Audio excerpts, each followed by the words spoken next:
nosso boa noite a todos os nossos irmãos que nos acompanham pelo YouTube, pelo Facebook, as redes sociais e também os nossos irmãos e irmãs que estão aqui presentes hoje. Então, meu nome é Vanderlei e eu vou falar sobre a lei de liberdade. Esse tema está no Evangelho segundo o Espiritismo, no capítulo 10, para quem quiser dar uma olhada mais adiante, né? E quando nós falamos em liberdade, o primeiro pensamento que nos vem à tona é o que realmente significa a liberdade. A liberdade real. E quais são os limites da nossa liberdade. Então, Deus, segundo o Evangelho, nos dotou a todos espíritos criados que fomos por Ele, simples e ignorantes, mas com vontade de agir e livre-arbítrio, liberdade de escolha dos nossos pensamentos, das nossas decisões e das nossas atitudes. Então, nós gozamos de plena liberdade apenas no nosso pensamento. Mas também essa liberdade ela é íntima, e apesar de ela não transparecer para as outras pessoas, mas o nosso Pai Celestial sempre tem acesso àquilo que nós pensamos. Então, de uma certa forma, a nossa liberdade de pensar também deixa de ser absoluta, uma vez que ela acaba sendo um bem espiritual, dado a nós, pelo nosso Criador, então, mas um direito de todos. Assim, existe ao mesmo tempo o dever e obrigação também de respeitar a liberdade alheia. Então, tem um ditado que diz que a minha liberdade acaba onde começa a do outro. Então, a liberdade de pensar conduz também ao poder de exercer livremente a vontade de fazer, teoricamente. Mas, quando nós agimos, nós nos deparamos com os mesmos direitos das outras pessoas, que precisam também serem respeitados. Então, o desrespeito aos direitos dos outros, e justamente entre os quais está a liberdade de pensar, e pensar diferente do que nós, e é um direito que eles também têm, de pensar, enfim, não as mesmas coisas, as mesmas opiniões, ela produz consequências diversas de responsabilidade a quem transgride esta liberdade. Então, nos mundos do mesmo livro da Terra, os mundos de provas e expiações, eles ainda se caracterizam pelo desrespeito à liberdade e aos direitos alheios. E por isso eles geram em seus habitantes a necessidade de reparação de acordo com as leis divinas e que são sempre justas e ao mesmo tempo imutáveis. Elas não podem ser diferentes para um para o outro, senão elas não são justas. E são imutáveis porque precisa ter um padrão para todos. Então, as reencarnações e os sofrimentos mais variados, ao lado dos sacrifícios e da prática do bem, são os meios que nós temos de retificar as normas ou as transgressões às normas divinas. E isso atua no campo físico, como também no campo moral e espiritual, de forma a nos libertar, enquanto espírito, dos nossos erros cometidos. Então, se nós formos analisar a história do ser humano na Terra, o nosso histórico no planeta, que, como eu disse, é de provas e expiações, isso sugere reparação, amparo para quem a gente possa ter prejudicado. Essa história foi uma sucessão de muitos atos, muitos fatos, os mais variados, que demonstram o contínuo desrespeito às leis divinas, por causa da opção da grande parte das populações de todas as épocas em praticar o mal e não o bem. E aí esta é uma característica dos mundos inferiores, que é o nível que nós estamos. Existem 5 níveis, a Terra está no 2º nível. E o desrespeito à lei de liberdade vem desde os primitivos habitantes da Terra até os dias atuais, infelizmente. Então, a imposição dos mais fortes e dos detentores do poder atravessaram o período da pré-história, estão comprovadas na história humana. Se nós formos ver a história da época dos hebreus, eles eram escravizados pelos romanos. Então sempre houve essa transgressão à liberdade. Conflitos, guerras, conquistas dos mais fortes, imposição aos vencidos, sempre era assim, o povo que vencia o outro. A escravidão não surgiu tão recentemente como a gente imagina, ela é uma coisa horrível e muito antiga. Então os povos que dominavam, escravizavam os povos dominados, e se impunham pela espada muitas vezes. Estava hoje ainda falando com meus alunos lá do Instituto Federal sobre a época então que os egípcios foram dominados pelos gregos. Os egípcios não se prepararam para se defender, e os gregos se organizaram melhor militarmente, e depois os romanos e outros povos se sucederam, sempre dominando os povos que não tinham essa agressividade. Então depois entraram os vários outros povos lá. Tá? Então essa escravidão de raças, a subjugação das mulheres, e são assuntos presentes no dia a dia, infelizmente, prova que a liberdade como uma lei natural ainda não está inteiramente compreendida e exercida, né, na humanidade. Então, no transcurso dos séculos, ela foi sempre sendo desrespeitada. E o respeito à liberdade na vida do ser humano, ela é um objetivo que deve ser alcançado de acordo com a nossa evolução natural. E a evolução, a lei de progresso, também é uma lei natural. Então, ela traz a liberdade como uma consequência do nosso progresso. Essa conquista será o resultado da transformação gradativa do próprio mundo em que vivemos. E não há um prazo determinado para isso. Essas datas, previsões, isso é muito incerto. Por quê? Ela vai depender do esforço de cada um de nós que está aqui hoje e aqueles que vão reencarnar. Então, pelo esforço, pelo trabalho, pela reeducação, pelo menos da maior parte, vamos dizer assim, para o bem prevalecer de fato, ou a liberdade realmente ser cumprida em sua plenitude, ou em 90%, pelo menos a maioria dos habitantes da Terra tem que praticá-la e exercê-la. Então, nós dependemos muito do que nós mesmos fizermos. Então, essa transformação do nosso planeta Terra em um mundo regenerado, que seria o próximo nível que a Terra vai alcançar, está previsto pela espiritualidade superior já de muito tempo. E ele acaba sendo uma decorrência natural da própria evolução de nós, atuais habitantes, como eu disse, das gerações por vindouras, quando não nós mesmos, quando nós retornarmos. Então, essa melhoria, ela não vai ser um presente de Deus, ou de Jesus para nós. Ela vai ter que ser conquistada, vai ser o resultante do que nós próprios fizermos neste mundo. Com coragem, com bom ânimo, com compreensão e vontade de seguir o que determina as disposições superiores no sentido do bem. Então, libertar-se do erro, do atraso, significa encontrar a verdade na vida. E quantas coisas nos escravizam e nos prendem aqui. Eu acho interessante uma fala do Chico Xavier, que ele sempre dizia que ele queria ter poucas coisas. Porque assim, quando ele desencarnasse, ele não ia sentir tanta falta e não ia ter esse apego. Seria mais fácil, o fardo para ele seria mais leve após o desencarne, para não depender tanto das coisas que aqui ficam. Então também tem no Evangelho, um trecho no Evangelho de João: conhecereis a verdade e ela vos libertará. Então o mal representa o erro que nos afasta da humildade, do pensamento, do devotamento ao bem e de tudo que impulsiona o progresso individual e coletivo da humanidade. Então ela é contrária ao que nós devemos fazer.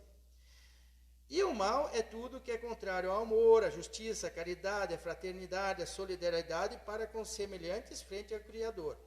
E também, novamente, nós temos aquele ditado no Evangelho: amar a Deus sobre todas as coisas e ao próximo como a si mesmo. Então, aqueles que com esforço e perseverança conseguem entender e vivenciar o amor em todos os sentidos, conquistam a liberdade autêntica.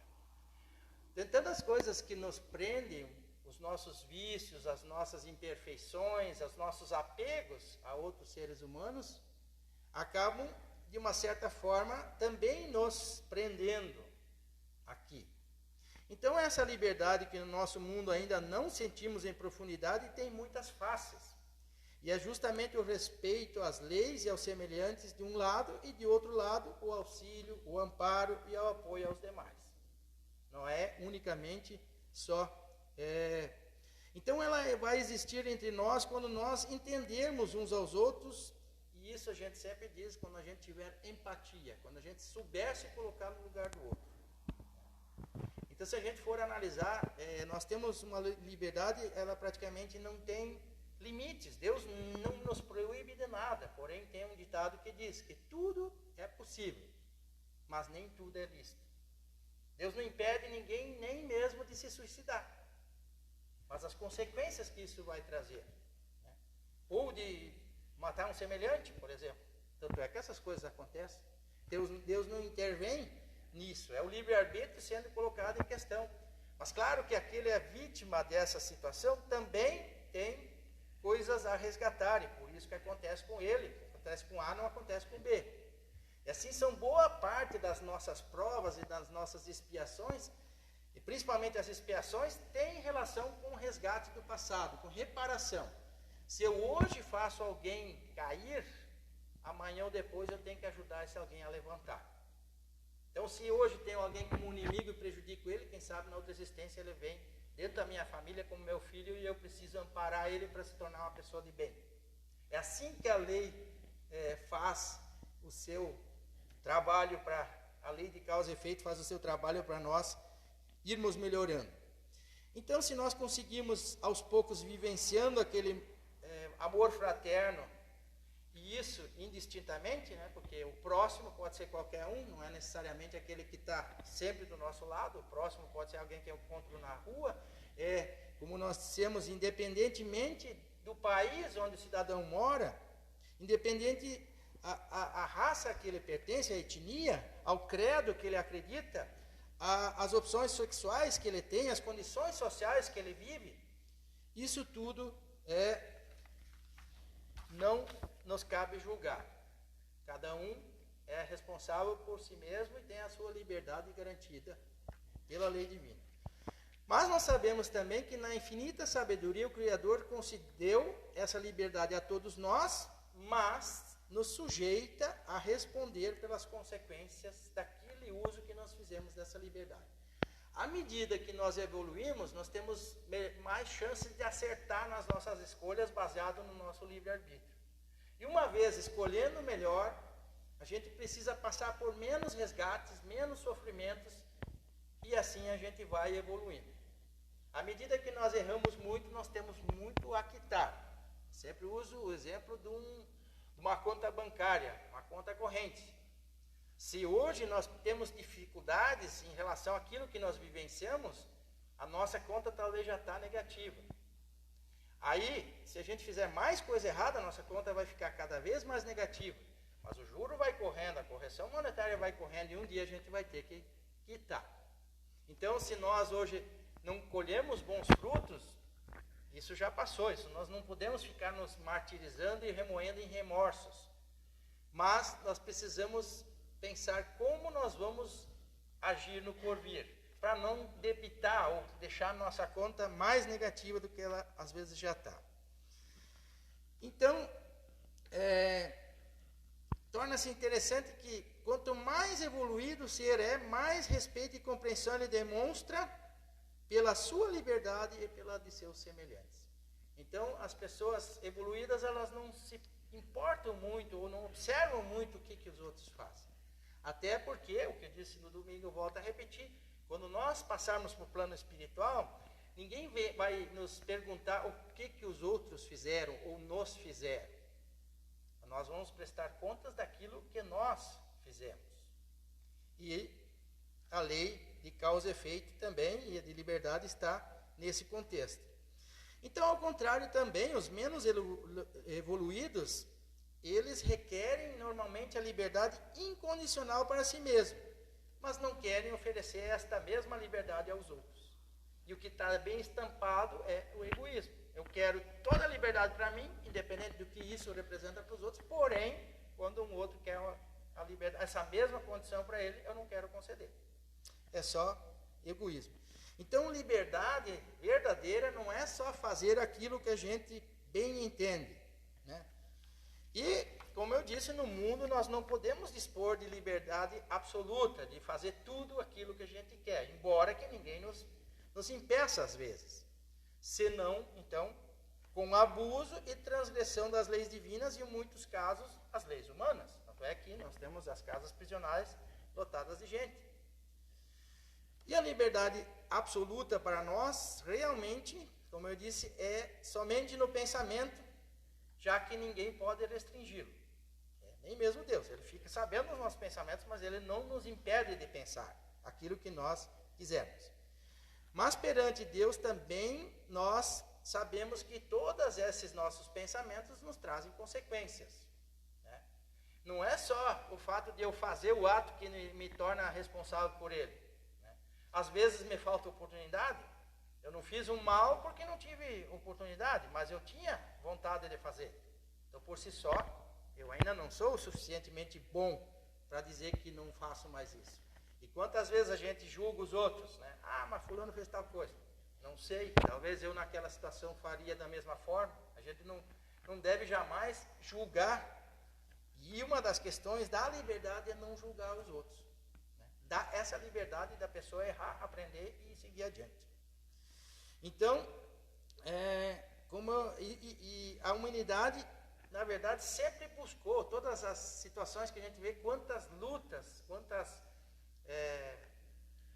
na história da humanidade, assim, em busca da liberdade. Os povos, as classes, como eu falei, as etnias, enfim, os grupos menos favorecidos, sempre lutando por ter os seus direitos e a sua liberdade garantida.